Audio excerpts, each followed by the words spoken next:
tayo ngayon naman sa Almaty. 24 hours. Pero maganda naman pala yung location ng hotel. So ngayon ito-try natin tong parang dumplings. Ano ba lasa nito? Wala siyang lasa.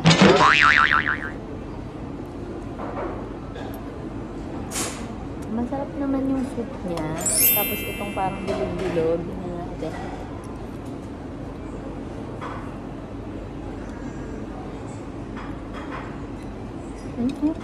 Masarap. Hindi ko lang alam kung ano talaga ito.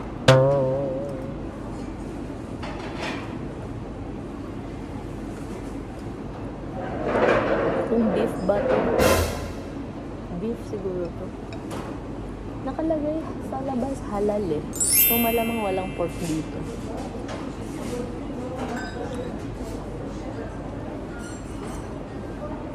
Hindi naman ako maselan kung pork to. So this one, momos. Pass yan. Pasa. Ipaputok yan. So ito naman ngayon yung porridge. So porridge, syempre ano ba porridge, di ba? Hindi lugaw. Kaya lang yung isa rice porridge na try ko na. Ito wheat porridge. Ano nga yun? Matamis kaya? Diba?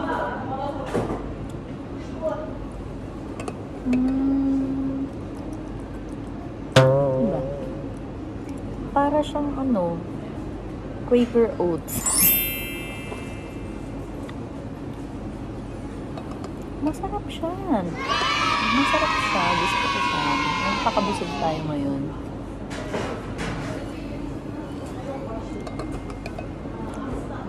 Gusto ko yung lasa niya. Yung mga lasa ng pagkain dito, hindi masyadong maalat. Like this one, maumami siya pero hindi maalat. Ito naman, hindi siya matamis pero malasa rin siya.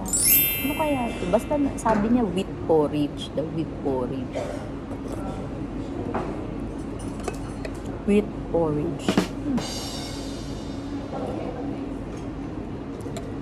Masarap. Nagustuhan ko to. Kailangan ko to. Kasi maglalakad ba ako? Papuntang Ascension Cathedral. Hindi ko naman din maiintindi. Pero wala lang, malay. Tignan natin. Ayan na naman, si maswerteng bata. Ang araw. Ang araw. Tapos may mga areas na may snow eh. Pero di lahat.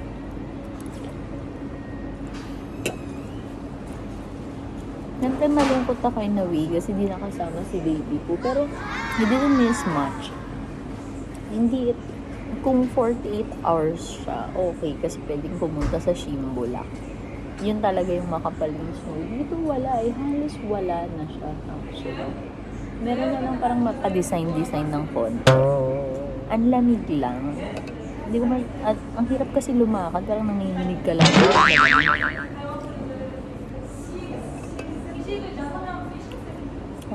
Masarap dito di ko siya mapigilan. Ano ka ito binigay ni Kuya? Binigay siyang bowl. Ito. Ang kahiya naman kasi kung dut-dutin natin. Ano ba to? Asukal o asin? Asukal ba to? Asin?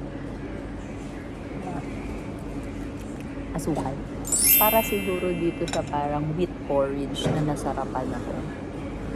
Sarap siya, wheat porridge. Ako kasi di ako natatakot mag-try ng mga pagkain. Lalo na yung pag nandito ka na. Sayang. Sayang ang chance. But shout out to Dinara. Naku, magandang area to 24/7, mura pwede yung card.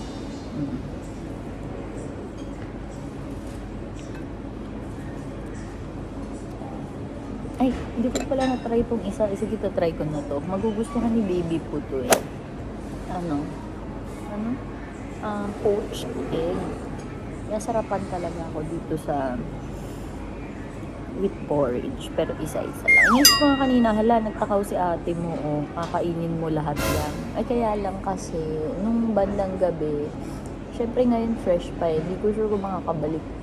Pagbalik ko mamaya kung meron pa or minsan ganun. Katulad nung horse kahapon, syempre breakfast na yun eh. So, hinanda nila mga breakfast. Mamaya, pag ubos na yan eh, di wala ka nang matatry. So, minsan, pag yan nandyan na yung chance, go mo na. Oh, ito na yung sign mo na go mo na. So, try natin. Try natin to ngayong shakshuka. Huwag niyo akong i-judge kasi feeling ko dapat may tinapay to. Kaso, hindi kami nagkaintindihan eh. Hindi ko alam eh. Ang aga ko naman kasi pumunta. Ayun, nilabas na nila yung food.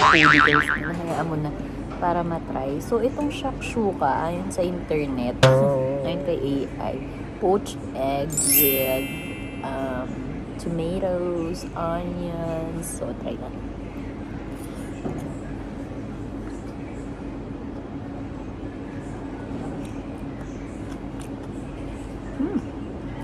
Shakshuka. Sarap. Dahil yung feeling ko nga dapat sa tinapay to. Tinapay nga. Hindi naman din na in-offer. Pero okay na rin.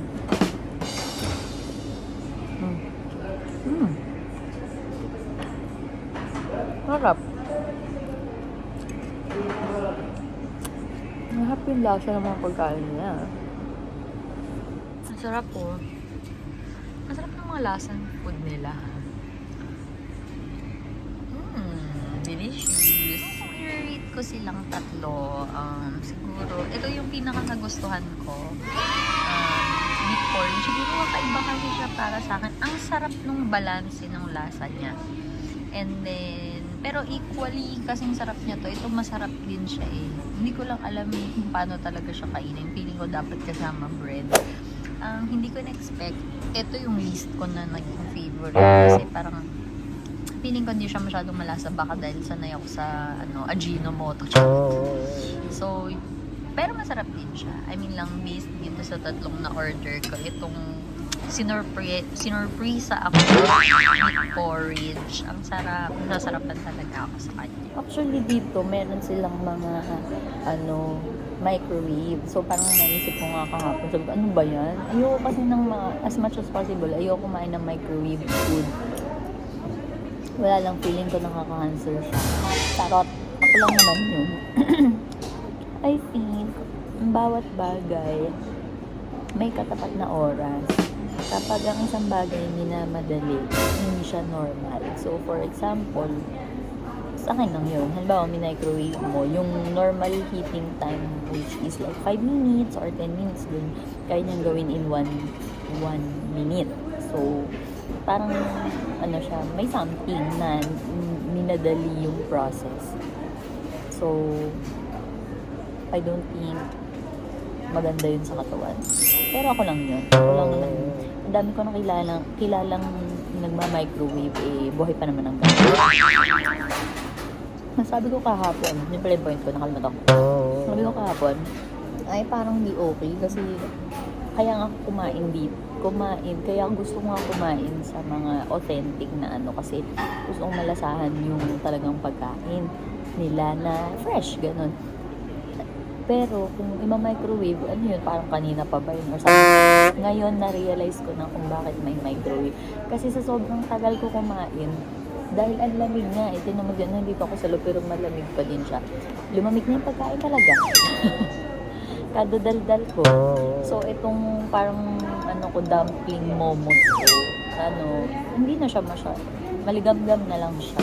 So, kung gusto mo kumain ng mainit, parang talagang sobrang init. Tsaka dahil nga canteen siya, halimbawa yung towards nung towards nung paggabi na, syempre, kanina pa nila yung na-prepare. Kung gusto mo mas mainit pa siya, yun pala yung reason kung bakit ang dami nilang microwave doon sa gilid. Ganun. So, you have to travel talaga to learn about things, culture, and nakakatuwa kasi ito nag-uusap nga kami yung mga pinag-aralan namin ng high school, di lang naintindihan talaga lalo ng history, mga ganun, pero once na yung mo siya, na i-experience mo siya, na kikita mo, nalalaman mo. So yun yung difference minsan ng pagiging street smart sa bookish Kasi minsan naiiwan sa libro yung napag-aralan mo. Basta maluloko. Alam ko yan. Charot. Ang sarap nito. Pero tatanong ko kay Dinara kung ano to. Kasi ang galing niya mag-English, nakakatuwa naman. Sabi niya sa ano daw siya, sa 3 hours away siya from here. So parang kumbaga small town. Yung Sati parang 2 hours from here. So mas malayo pa siya sa Sati. Tapos, pero ang galing niya mag-English. So tinanong namin, bakit ang galing niya mag-English? Kasi nag-aral daw siya. Kalaan. Ganun talaga ang kailangan kung may gusto ka talaga. Gawin mo. Salute. Kasi dito ang ano nila, language nila, ang Kazakh, Russian, tapos third lang yung English. So hindi talaga siya mandatory. At kung tayo bisita dito, kailangan tayo mag-adjust. Kasi wala akong alam kahit Russian or whatnot. So, dito na tayo sa third batch. Ito yung sabi ko, hindi ko masyadong tayo, pero dito tayo kay Papa J. There's pag hindi natin inubos. So, masarap naman siya. Ano ba, hindi ko masyadong wait lang, isipin ko. Parang yun nga, hindi siya masyadong maalat. May alam mo naman tayo, sanay tayo lang sa kaalatan. Parang ano siya feeling ko yung broth lang talaga siya. Healthy kasi sila. Broth siya nung kung beef ba to. Parang, so wala siyang dinagdag, tapos yung spices lang. Tapos, ito naman masarap na siya.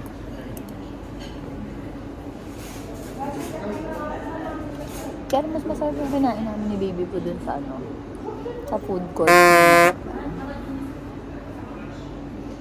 So, ito, ubuhin mo na lang ito, sabor. Lalakad na tayo. Nakakalakad kaya? Nakakalakad ba ako? Kasi hindi rin naman ako, gusto ko lang tignan. Sensyon na natin.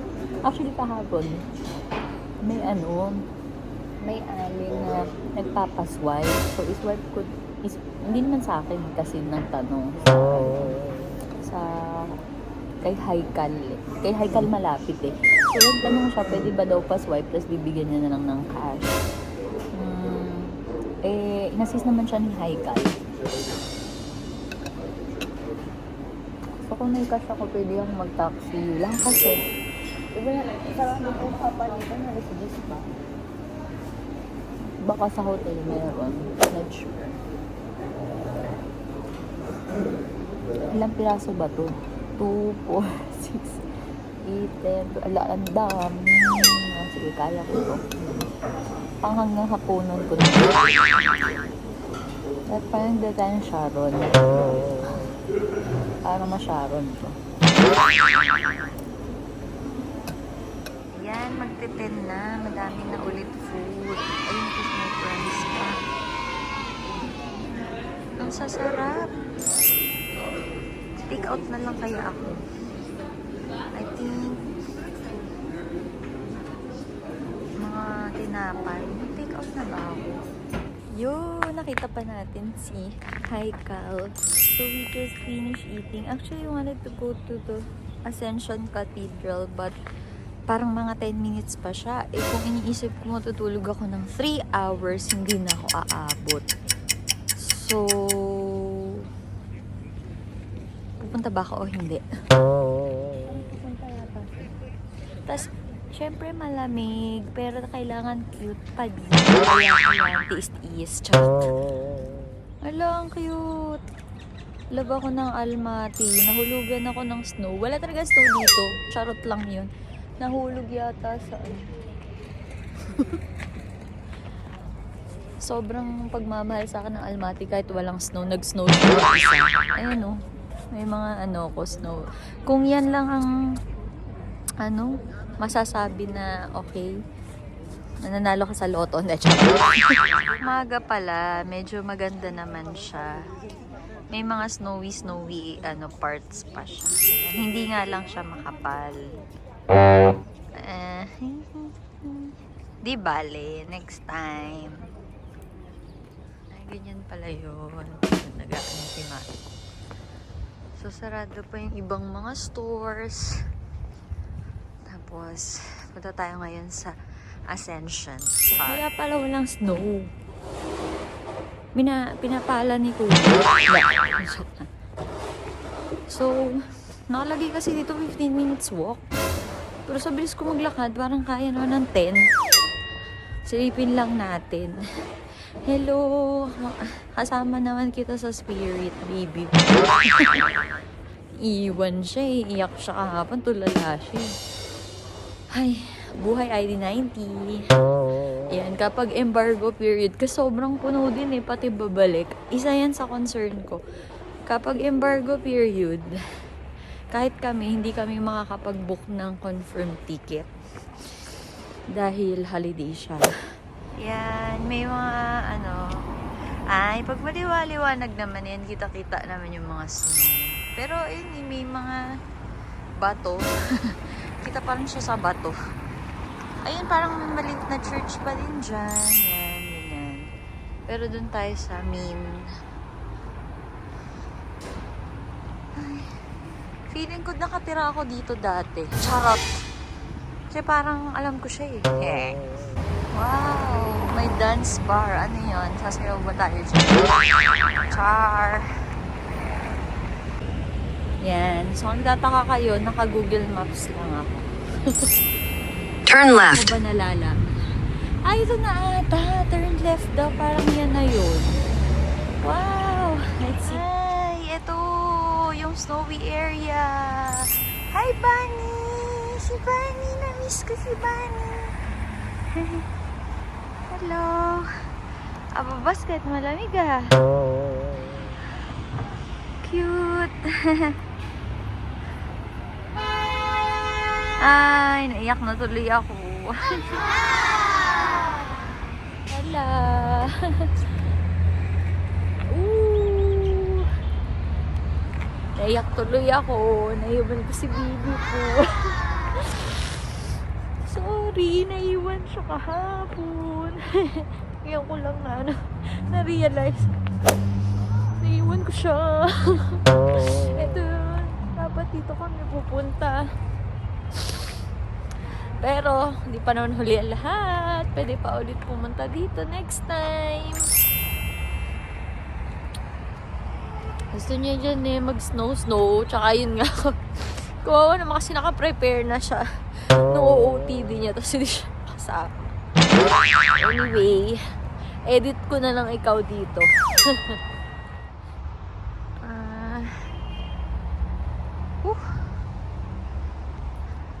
Parang hindi ko napansin na ganito to dati. Nung may pa siya, nung hindi siya snow. But here we are! Hi! Walking in Almaty on December 25. Alone. Alone lang muna tayo. Yay! Nakabalik na ako! Kasi lang pagbalik ko, wala si baby po. Woo! Ito pala, may mga snowy parts pa siya dito. Sabi nila, melted na. Naman. Ay, ang cute. Ang sipag nila maglabas ng aso dito. Yun po ang dapat na tamang gawin. Ilabas ang doggy dogs.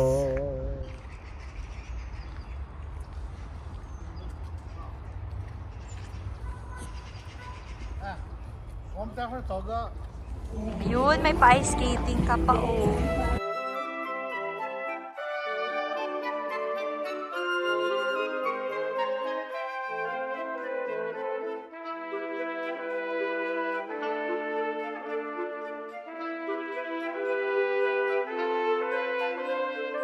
Ay, ang cute. May dodo.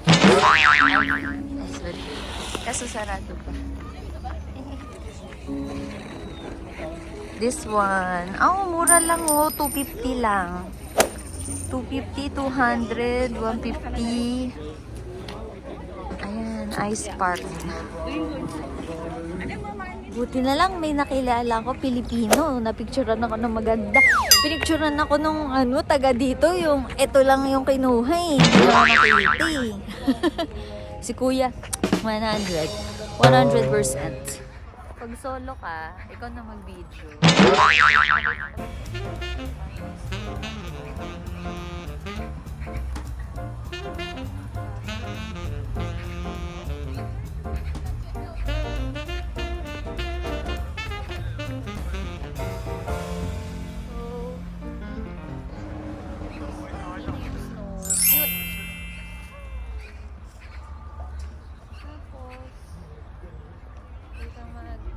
Bilog na.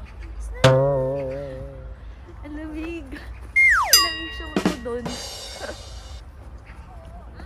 Lahat.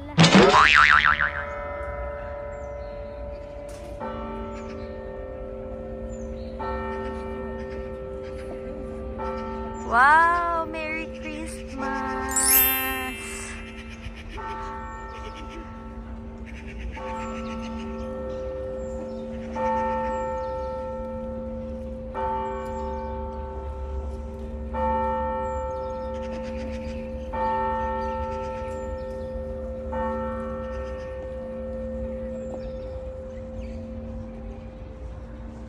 So yun, Merry Christmas sa lahat. December 25 at Almaty, Kazakhstan. Yan, naglaro-laro lang ako kaunti sa snow. So sana madala ko dito si Papsi, si Labi Poo, para naman ma-experience nila ang snow. Ang ganda niya, picturesque talaga dito. Kasi ang araw na naman, tapos may snowy effect, ganyan. Doon kasi sa city, halos wala na talagang snow. Pero dito, ito yata, sa holy water to. Pasensya na po ha. Hindi ko po talaga sinasadya. Hindi ko siya napansin. May tagabantay silang aso, tinahulan ko. So, bawal upuan yan. Kasi, hindi siya upuan. Hindi ko lang talaga siya napansin. Hindi na, alam ko sa holy water yan eh. Sorry po. I'm so sorry. Alright, so as much as I wanted to stay longer, kailangan ko na magpahinga. #cabin crew life. Kasi ako, talaga, natutulog ako bago mag-flight eh. Kahit na, nakumpleto ko na yung sleep ko, pero, at least 2 hours nagnanap ako kasi mabuburyong ka talaga kapag kulang ka sa tulog, kulang ka sa kain. So, as a customer service professional, it's very important na kumpletong tulog at kumpletong kain mo. So, I really enjoyed Almaty. I never thought I'll enjoy Almaty kasi kahapon malungkot na naiwan si Baby Poo. Because we were very excited na. Pero di namin naisip na nga pala, ano ba tawag nito? Talagang holiday season siya. Sobrang dami ng tao and punuan ng flights. So maybe next time babalik tayo. At saka yun nga, si Papsi, dream niyang makakita ng mga snow. So alam ko na kung saan ngayon kakain, saan pupunta, kahit hindi na pumunta mismo sa Shimbulak eh. Pero syempre mas maganda kung makapunta sa Shimbulak. But nonetheless, I enjoyed this day so much. I didn't plan. Lang ako eh, nag-breakfast. Tapos yun nga, planning kasi is very important eh. So, ito may may snowy din siya dito. Dito tayo dumaan para So, yun. So, I was saying, I have always thought na dahil influenced by Russia ang Kazakhstan Christianity ang pina-follow nila, pero majority pala dito ay Muslim. So just to share. Tapos yun, kaya hindi mahirapan kayong humanap ng mga halal food kung halal yung gusto nyong kainin. Tapos kasi nga, ayan pinunta namin Orthodox church. So, akala ko, tapos wala akong nakitang mosque. But then, again, yun nga, nakita ko sa internet and then as confirmed ng local dito, Muslim din siya. So, Muslim talaga is the, widest religion. Widest, most number of people in that religion. So, yun. Thank you so much for coming with me in my Almaty flight. And thank you sa lahat ng mga crew na nakasama ko dito. Ang dami ko natutunan at nagawa. So, ngayon, we're going back to the hotel. Ayun, meron na namang dog. Ang cute, grabe. Ang sipag nila ng aso dito. Maglakad ng mga aso. Very good job.